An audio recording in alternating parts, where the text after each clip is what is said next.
Hay pocos nombres más notorios en la historia inglesa y pocos que sean más famosos o disputados. En los 5 siglos desde su muerte, Ana Bolena fue celebrada y condenada. Cada acción suya ha sido interpretada y reinterpretada. ¿Fue una mártir? ¿Una conspiradora? ¿Una víctima? Probaesposas, promiscua, no podían creer las cosas que amaban decir de Ana Bolena. Muchos cientos de años después fue una mujer diabólica que embrujó a Enrique VIII y lo apartó de la religión verdadera. Y debemos tomar un poco de esa reputación con algo de incertidumbre. Su hermana María es aún más elusiva. Cuando es recordada por la historia, a menudo es desestimada como una tonta, una zorra, un fracaso. Creo que su reputación como una promiscua infame ha sido exagerada. No lo fue para nada. Otras mujeres tuvieron mucho más romances que ella. Cuánta opción tuvo de convertirse en la amante no está claro. La realidad de ambas mujeres, humanas e imperfectas como lo fueron, con frecuencia se perdió.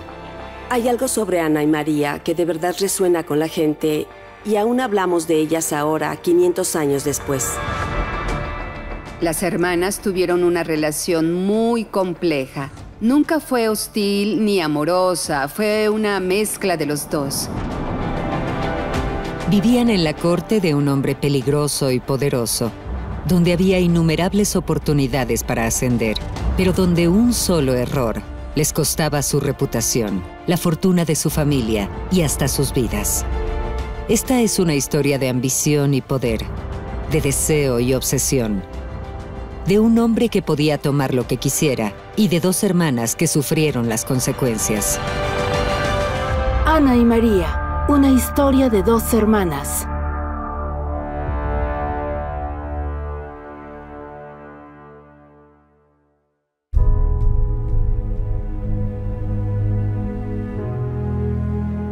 A pesar de que las mujeres fueron muy notables, muy poco es conocido con certeza sobre sus vidas.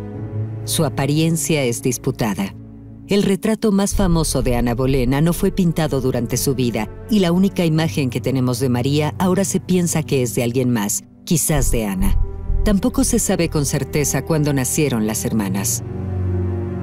Tristemente, solo los nacimientos de los herederos hombres estaban bien registrados. Como resultado, las mujeres eran olvidadas con frecuencia. Y si hubieran sido de una familia real, entonces sus nacimientos hubieran sido registrados. Los Bolena eran importantes, pero en el gran esquema de las cosas eran una familia bastante modesta y moderada, y no se consideró importante registrar los lugares y las fechas de nacimiento de esas 2 mujeres. María Bolena es considerada la mayor debido a varias piezas de evidencia, ninguna de las cuales es absolutamente conclusiva, pero probablemente la más convincente es que cuando su hermana Ana recibió un título, fue referida simplemente como una de las hijas de Thomas Bolena. Si Ana fuera la mayor, lo hubieran dicho en el título.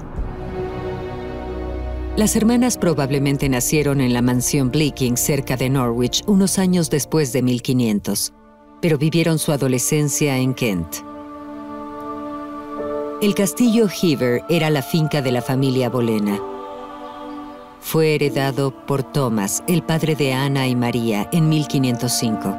Thomas Bolena fue un ambicioso cortesano, diplomático y un lingüista dotado. Les dio una excelente educación a todos sus hijos, incluso a las mujeres. Si tenías hijas, podías educarlas simplemente para ser esposas, futuras madres. Les daban costura, cosas así, cosas que eran consideradas útiles para las mujeres. Pero si eras de una familia adinerada, les podías enseñar a hablar latín. La aritmética sería importante para que pudieran tener una buena educación. Fue evidente desde muy temprano que Ana era la precoz. Es referida a menudo como una niña muy ambiciosa, muy inteligente, así que es claro que de las 2 hermanas, ella era la que tenía el mayor intelecto. Cerca de 1513, la adolescente Ana fue enviada a Europa. Su padre le aseguró un lugar en la corte de la archiduquesa Margarita de Austria. Fue un triunfo para Ana y los Bolena. La corte era considerada como la mejor escuela para damas jóvenes en Europa. Ir a la corte de Austria de Margarita, no puedo describir lo importante que fue para ella. Es como si tu hija fuera actriz y tuvieras la oportunidad de ponerla en una película de Steven Spielberg. Es como darle esa oportunidad. La corte de Margarita de Austria era conocida por ser bastante extravagante y artística, y Margarita de Austria era ella misma una mujer muy amable y generosa. Y hay evidencia de que fue muy cercana personalmente a Ana. De inmediato tomó a Ana, reconoció un alma gemela. Y qué mejor educación para la joven Ana Bolena que ser educada por una de las cortes más cultas y civilizadas del mundo. La pobre María Bolena fue dejada atrás, haciendo sus bordados y vista como la segunda mejor. Era natural que María resintiera a su precoz hermana menor. La oportunidad de María vendría. En 1514, María y Ana fueron escogidas para servir como damas de compañía de la hermana menor de Enrique VIII, que iba a casarse con el rey de Francia. Ana, sin embargo, aún estaba en la corte de Margarita de Austria, así que María fue sola. El matrimonio no fue un éxito. Luis XII murió solo 3 meses después de la boda.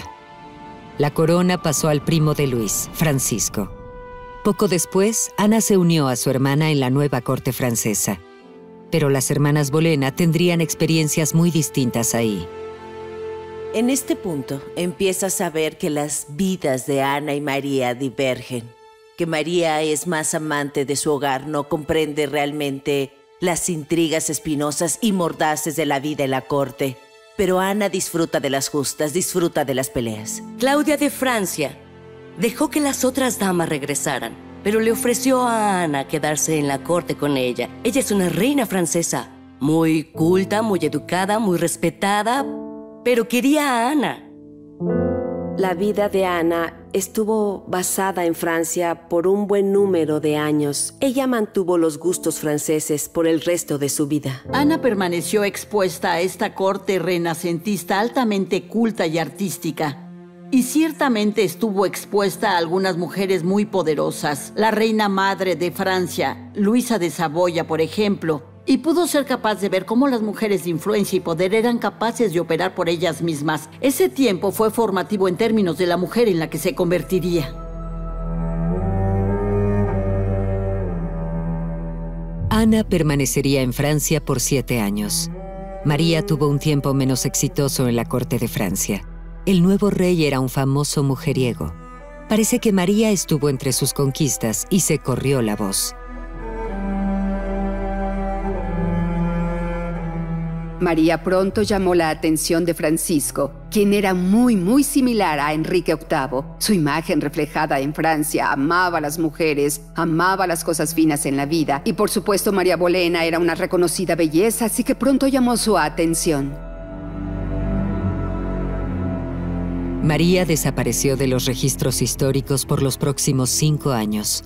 No estuvo en la corte francesa ni inglesa por los siguientes 5 años. Algunos han especulado que fue a una casa noble en Francia. Ahí, fuera de la vista, su reputación podía arreglarse y María podía ser instruida en la conducta que se esperaba de ella. Todo lo que se sabe con certeza es que el 4 de febrero de 1520 María estaba en Inglaterra, ya que ese es el día en que se casó.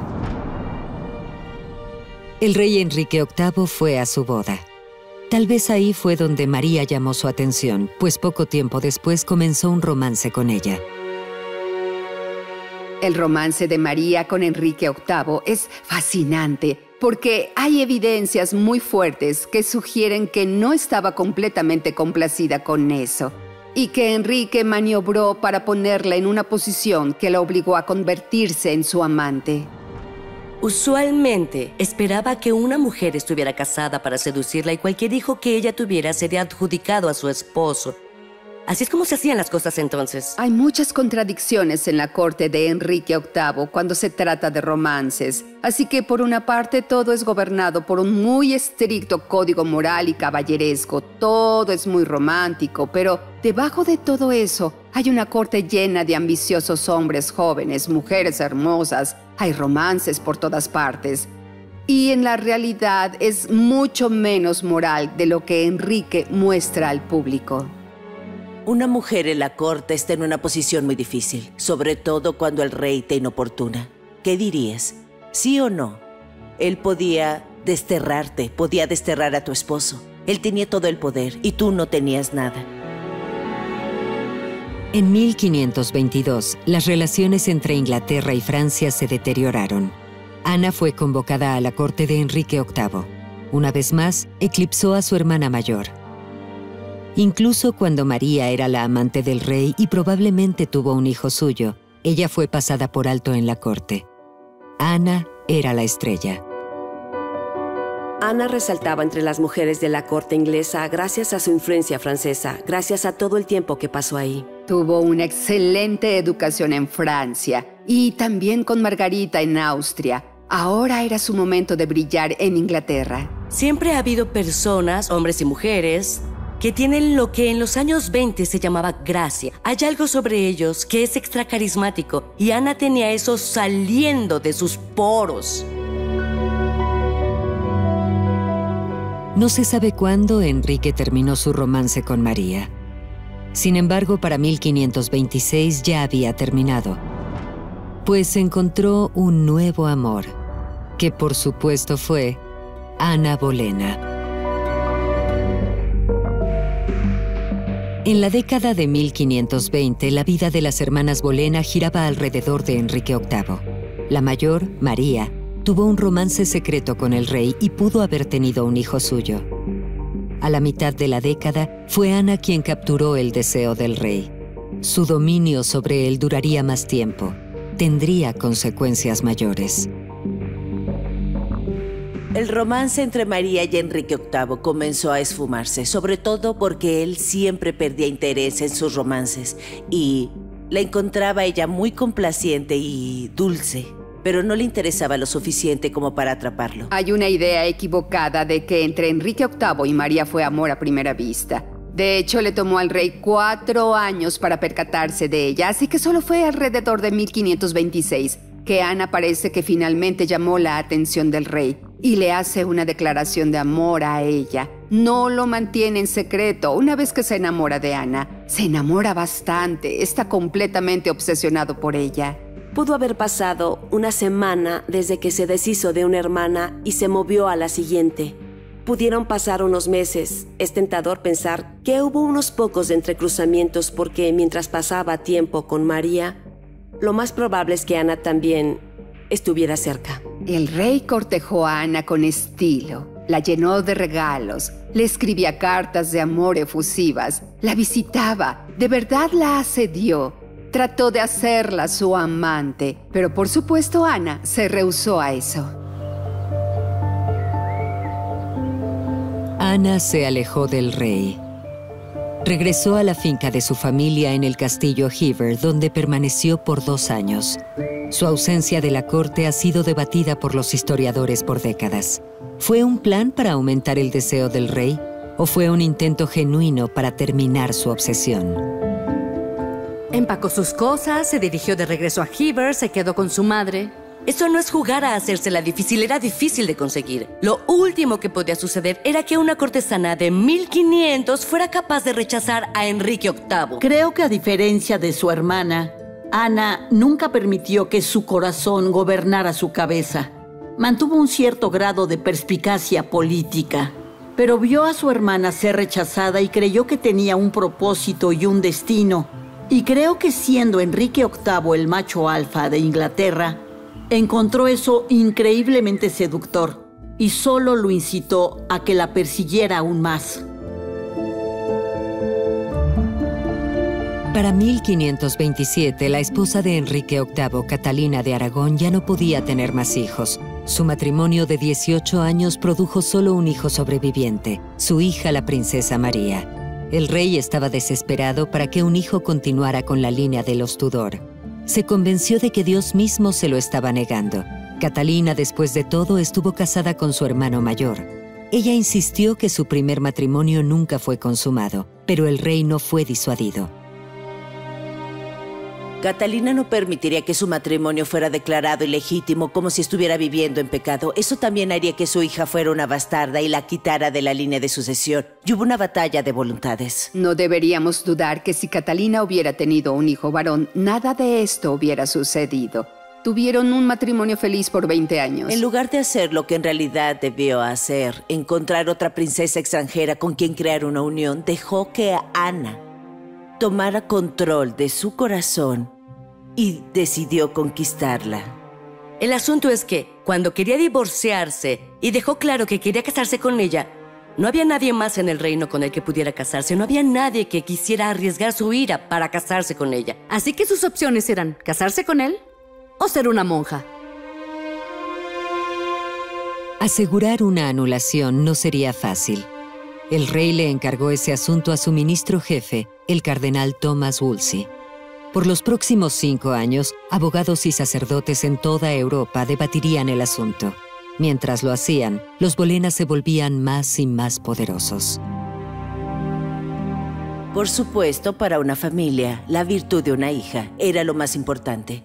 Pero si creían que podían empujar a su hija hacia el camino del rey y obtener poder, influencia, posición, tierras, entonces lo harían. Por lo tanto, los Bolena vieron que podían obtener poder con Ana, que podían usarla como una manera de llegar al rey. Pero una enfermedad casi lo arruina todo. En el verano de 1528 hubo una epidemia de la mortal enfermedad del sudor.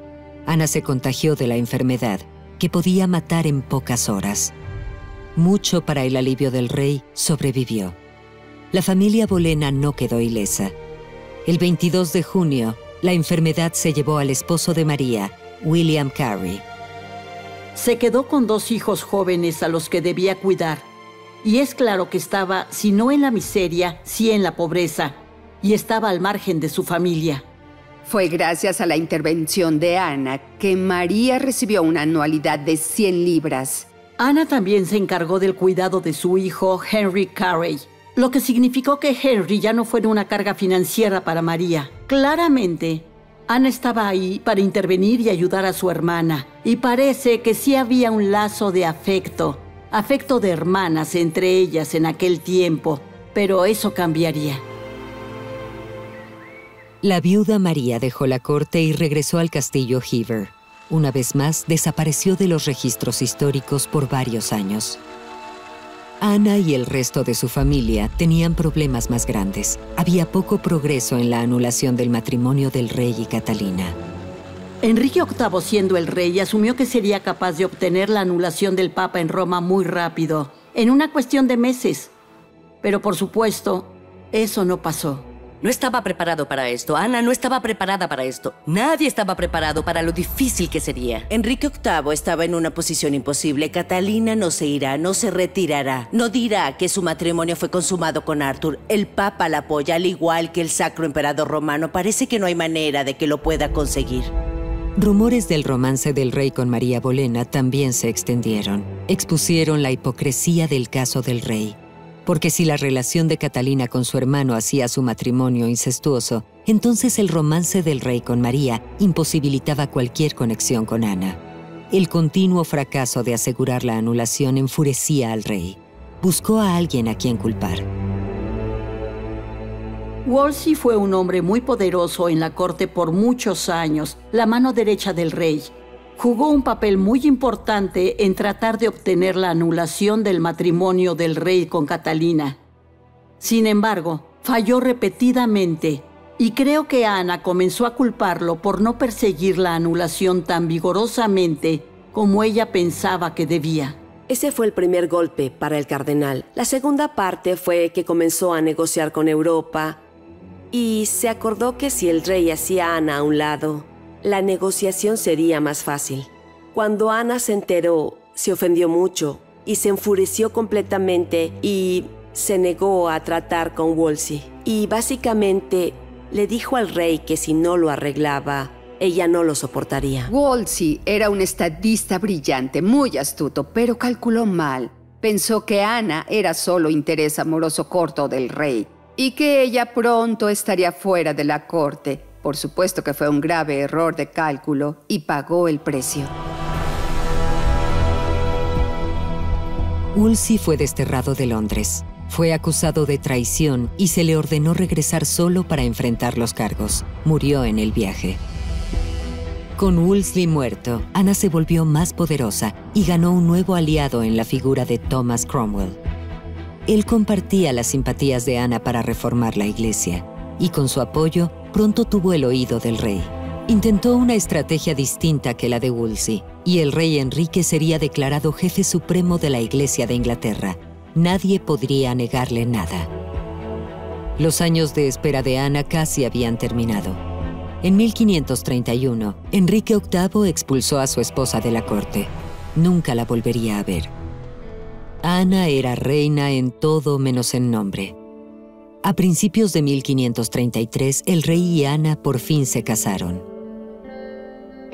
La boda del rey y Ana fue tan secreta que no podemos saber con certeza cuándo sucedió. Probablemente fue el 25 de enero de 1533 en Whitehall. En aquel entonces, el rey seguía casado con Catalina de Aragón, así que técnicamente era un bígamo en ese punto. Solo pudo haber unos pocos testigos. Debió ser un evento muy modesto.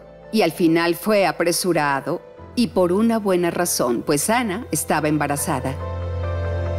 El rey desterró a su esposa de 2 décadas, rompió con la Iglesia Católica Romana y enfureció a la mitad del país. Todo por Ana. Todo por los hijos que le daría. Era el mayor triunfo de Ana. Su familia era la más influyente en el reino.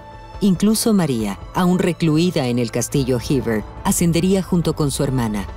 La victoria parecía total, pero esta supremacía bolena duraría poco tiempo.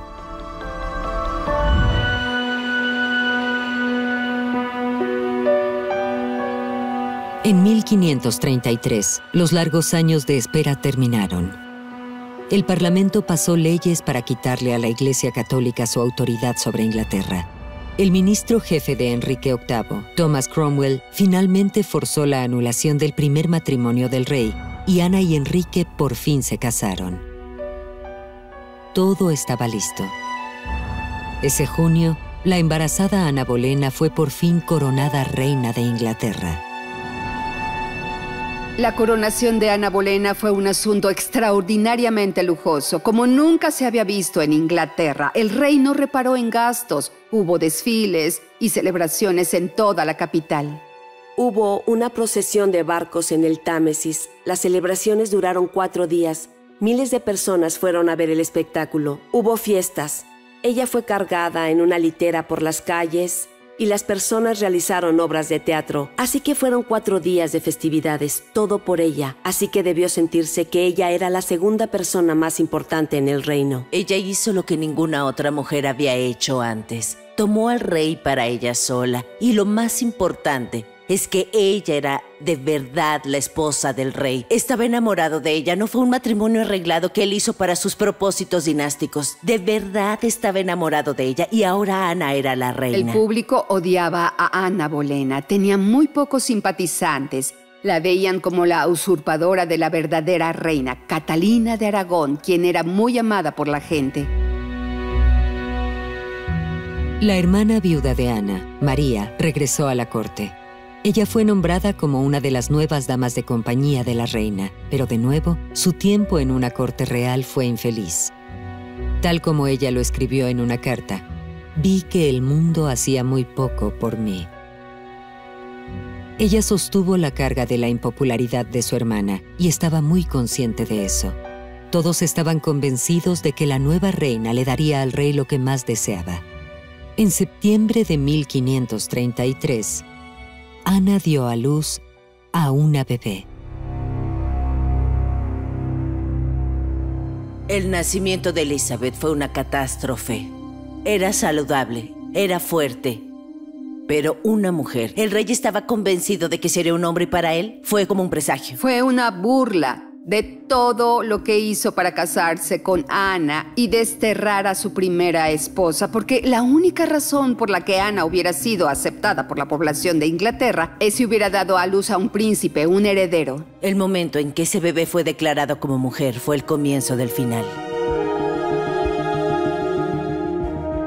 El nacimiento de otra niña no querida solo profundizó la creciente infelicidad en el matrimonio de Ana y el rey. Su largo cortejo probablemente creó expectativas imposibles en ambos lados. El rey culpó a Ana de fallar en darle un hijo, y Ana tuvo problemas con el cambio de amante a esposa. Ana era una mujer increíblemente inteligente, mucho más astuta que el rey, y quería ayudarlo a gobernar. Pero lo que encontró fue que el rey esperaba ciertas cosas de una reina. No estaba hecha para ser la esposa del rey.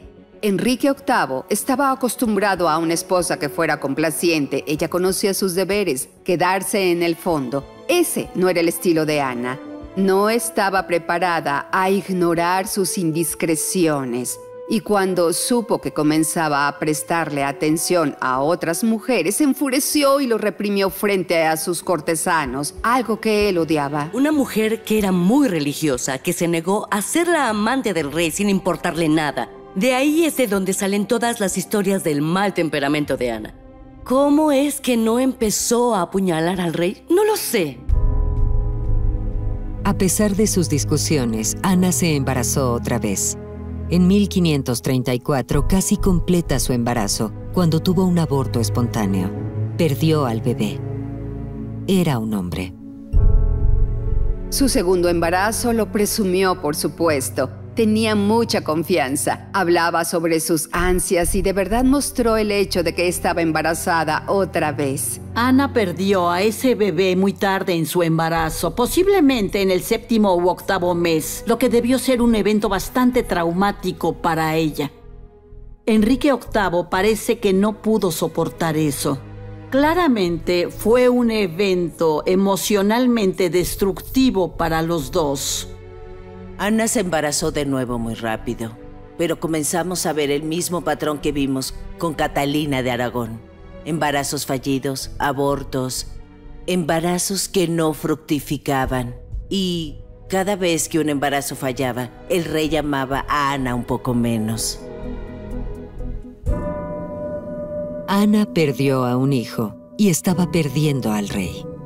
La tristeza y furia que sintió fueron exaltadas por las acciones de su hermana.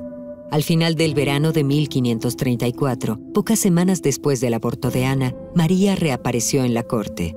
Claramente estaba embarazada. En secreto, María volvió a casarse. Su nuevo esposo era un hombre llamado William Stafford, un hombre sin título ni fortuna. Algo impactante e incomprensible había sucedido. María se casó por amor. Las mujeres no tienen derecho a casarse por amor, se casan por seguridad, se casan por dinero, se casan por los prospectos para su familia.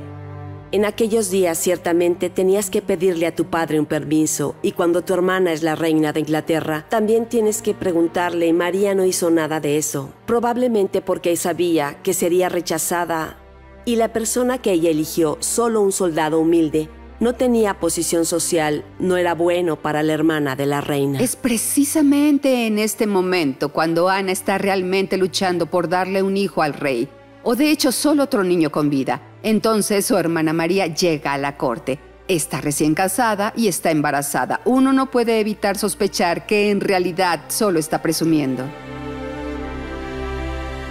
Ana y el resto de la familia estaban furiosos con María. Fue desterrada de la corte. No habría pensión para apoyarla esta vez. Las dos hermanas nunca se volverían a ver.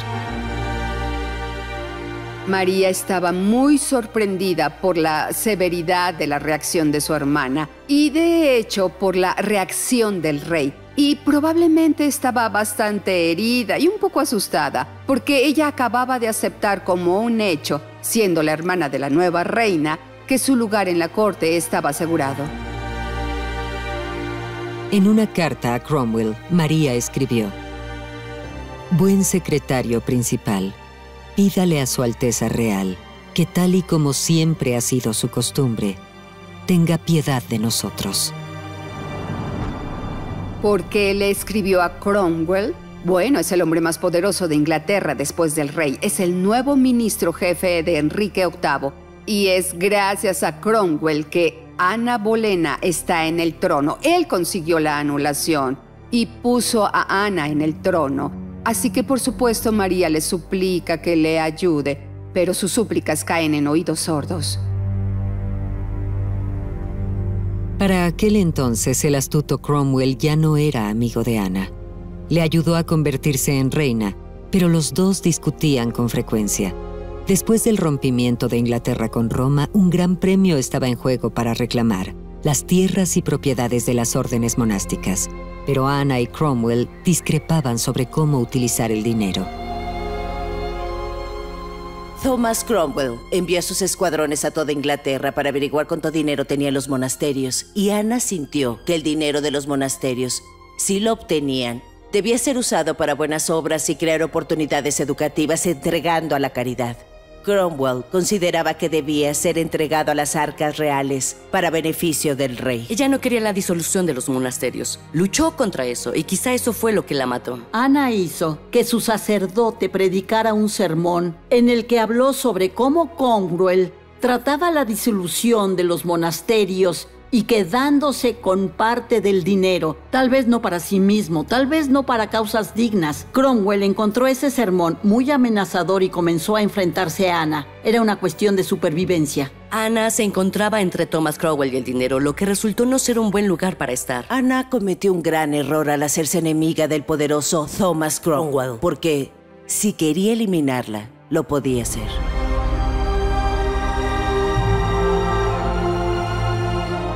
Fue Cromwell quien tramó la caída de Ana. Cuando sucedió fue repentina y dramática. Pocas semanas después de la muerte de Catalina de Aragón, a principios de 1536, Ana tuvo otro aborto. Era su última oportunidad. Pocos meses después, Ana fue arrestada, acusada de traición. El 2 de mayo de 1536, fue llevada a la Torre de Londres.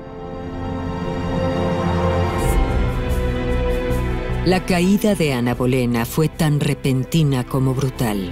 Enrique VIII la persiguió obsesivamente por casi una década. Ahora, solo 3 años tras convertirse en reina, Ana fue enjuiciada y ejecutada. Ana estaba ahora en una posición bastante vulnerable. El rey claramente perdió interés en ella. También perdió confianza en ella porque no le dio el hijo que él deseaba. Sus ojos cayeron sobre una nueva dama de la corte, Jane Seymour. Jane Seymour era lo más opuesto de Ana. Era dulce, era gentil. Se estaba retirando y el rey se obsesionó por el hecho de que debía casarse con Jane y tener un hijo con ella. Había un hombre que tenía el poder y el ingenio para eliminar a una reina. Después de todo, ya lo había hecho antes. La mayoría de los historiadores ahora están de acuerdo en que fue Thomas Cromwell quien realmente conspiró contra Ana. Ahora bien, Thomas Cromwell sabe que una anulación no servirá esta vez. Tiene que deshacerse de Ana permanentemente, así que inventa un rumor. Logró asegurar confesiones de las damas de la cámara de Ana, quienes hicieron acusaciones contra la reina sobre su falta de decoro con otros caballeros de la cámara del rey. Ana fue acusada de adulterio no solo con uno, sino con 5 hombres, incluido su propio hermano George. Ahora no es coincidencia que cada uno de esos 5 hombres fueran enemigos de Thomas Cromwell. Está matando a 2 pájaros de un solo tiro. Al acusarla de incesto, el rey no se vio mal. Si hubiera cometido adulterio con un solo hombre, tal vez era porque el rey le fallaba. Pero si era tan viciosa y asquerosa como para acostarse con su propio hermano, entonces claramente no era la culpa del rey. Algo estaba mal con ella. Así que fue con el rey, le susurró un pequeño veneno en su oído y el rey se convenció sinceramente de que Ana Bolena se acostaba con cientos de hombres. ¿Cuándo hubiera tenido tiempo de hacer eso? Cuando estaba rodeada de millones de personas y ni siquiera dormía sola en la misma habitación. Magia, supongo. Por los crímenes de adulterio, incesto y traición, solo podía haber un castigo. Ana fue arrestada el 2 de mayo. 5 hombres, incluido el hermano de Ana, George, fueron encarcelados en la Torre de Londres. Cuando llegó a la torre, sabía que nunca saldría. No sería un juicio justo. En esos primeros días, parece que tuvo una especie de colapso. Estaba consternada. Hubo muchas divagaciones incoherentes en las que caviló sobre lo que la debieron acusar. Cromwell hizo buen uso de eso.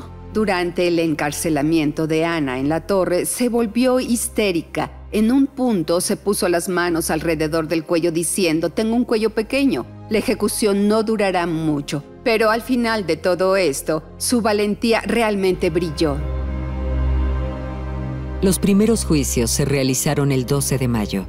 3 cortesanos y un músico fueron acusados de adulterio con la reina. Los 4 fueron declarados culpables y condenados a muerte. 3 días después, Ana y su hermano fueron enjuiciados. Los cargos acusaban a Ana de despreciar su matrimonio y realizar malicia en contra del rey y satisfacer diariamente sus deseos carnales. Ana se enfrentó a un jurado de nobles, presidido por su tío, el duque de Norfolk. Pero para entonces su familia ya no podía hacer nada para ayudarla. En la corte Tudor, cuando alguien era acusado de un crimen, entonces se asumía que eran culpables de ese crimen, a menos que pudieran demostrar su inocencia. Debemos recordar que el único hombre que confesó acostarse con Ana era el único hombre de estatus social lo suficientemente bajo como para ser torturado. Pero es el único que confesó. Los hombres que no podían ser torturados legalmente, cada uno de ellos se fue a su tumba diciendo que eran inocentes. Fue una mezcolanza de chismes y habladurías entretejidas con las que se fabricó el infame juicio contra Ana. No sería un juicio justo. Era un hecho consumado. Sería declarada culpable de adulterio junto con todos esos hombres. Y como consecuencia, ella y ellos serían ejecutados en público. El 19 de mayo de 1536, Ana Bolena fue ejecutada. Enrique VIII le dio un último acto de piedad, el cual fue que en lugar de usar una hacha, hizo venir a un espadachín de Francia para que le cortara la cabeza de un solo golpe. Decapitación por espada era mucho más rápido y limpio que con un hacha, así que fue un último favor que el rey le dio a Ana. Entonces se arrodilló en el cadalso, se arregló su falda, y se dice que hubo un punto en el que miró brevemente al espadachín y él llamó a su ayudante para que trajera la espada al cadalso. Y ella miró en dirección de esa voz y el espadachín golpeó con un movimiento rápido y su cuello se separó de su cuerpo.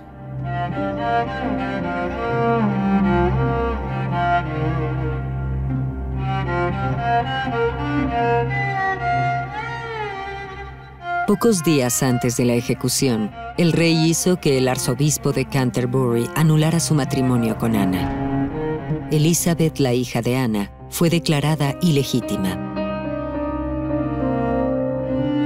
Quería asegurarse completamente de eso. No bastaba con ejecutarla por adulterio. Tenía que disolver el matrimonio también. Necesitaba despejarle el camino a los hijos que tendría con Jane Seymour. Lo hizo siguiendo el hecho de que tuvo relaciones previas con la hermana de Ana, María. Esto los ponía juntos en el primer grado de afinidad, que iba en contra de las leyes morales y eclesiásticas.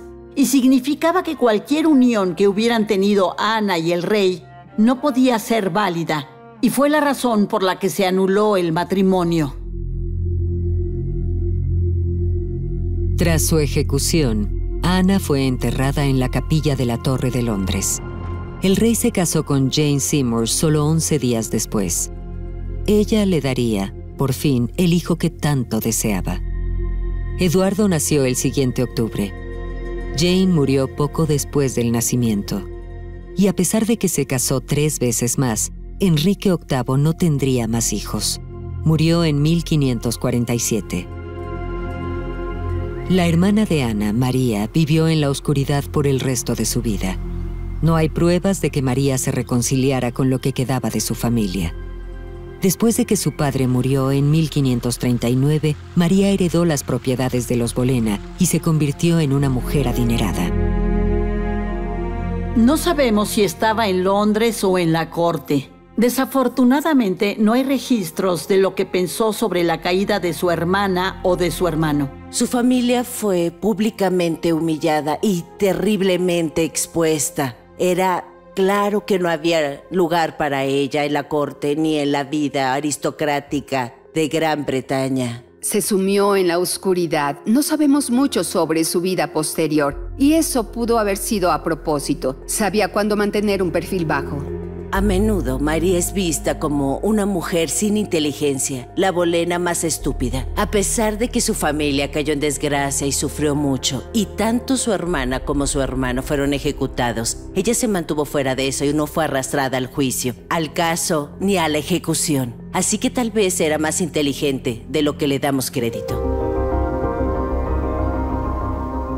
María murió el 19 de julio de 1543. Su lugar de descanso, así como muchos detalles de su vida, es desconocido.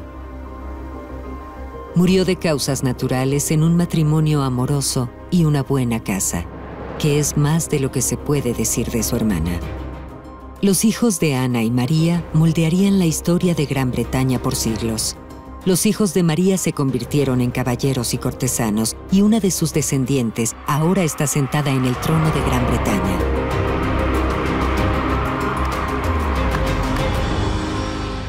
Elizabeth, la hija de Ana, fue restaurada en la sucesión. Se convertiría en una de las más grandes monarcas en la historia británica.